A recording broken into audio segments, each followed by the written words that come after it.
जय भारत माता। आज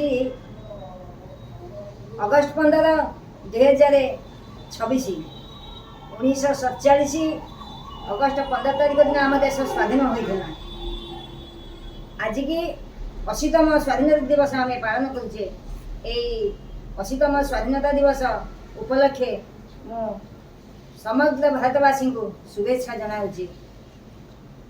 आमर जो स्वाधीनता संग्रामी माने देश को स्वाधीन करते से मन रखापी आम यही तिरंग पताका प्रति वर्ष अगस्ट 15 तारीख दिन उड़ाऊचु उड़ाऊबू।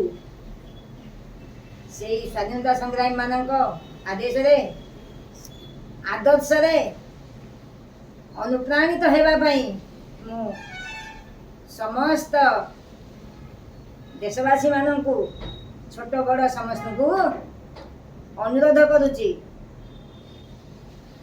निशा सेवन करवा नहीं, दुर्नीतिग्रस्त होगा नहीं, ये दुर्नीतिग्रस्त ठारू दूरे ही रहा। एति मोर निवेदन अनुरोध।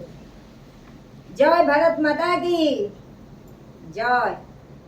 जय भारत माता की जय। जय भारत माता की जय। जय समस्त स्वाधीनता संग्रामी माने की जय। जय।